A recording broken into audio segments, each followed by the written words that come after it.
చూడాల్సిన బాధ్యత లేదా? ఏ పాల్గొనరాయని వచ్చి పరామర్శిస్తే మీకు వచ్చిన ఇబ్బంది ఏమి? లోకేష్ గారు కానీ రాలే, ఆయన కూడా రాలే. పార్టీలో ఏ రకంగా ఆయన మనుగడ ఉందని కొనసాగుతాడని మీకు నేను తెలియజేస్తాను. నా మనసులో ఉన్నది ఉన్నట్టుగానే మీకు నేను తెలియజేస్తాను. ఏరేదేం కాదు. ఎప్పుడైనా కార్యకర్తకు విలువ లేకపోతే మనుగడ సాధించదు. ఇప్పుడు దాన్ని కూడా సభాపూర్వకంగా నేను తెలియజేస్తాను. మామూలుగా ఏమిటంటే ఎక్కడైనా ఇప్పుడు ఇన్ఛార్జ్ పదవి అనేది ఎటువంటిదంటే ఆయన గౌరవనీయులు సుగవాస సుబ్రహ్మణ్యం గారు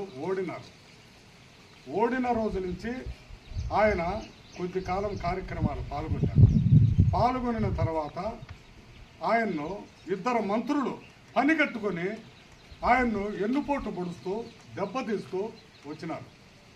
ఏ కార్యకర్త అయితే మాత్రమో కొన్ని కోట్ల రూపాయలు డబ్బులు పెట్టి ఓడితే అతన్ని వెంటబడి ఇబ్బంది పెడితే అప్పుడు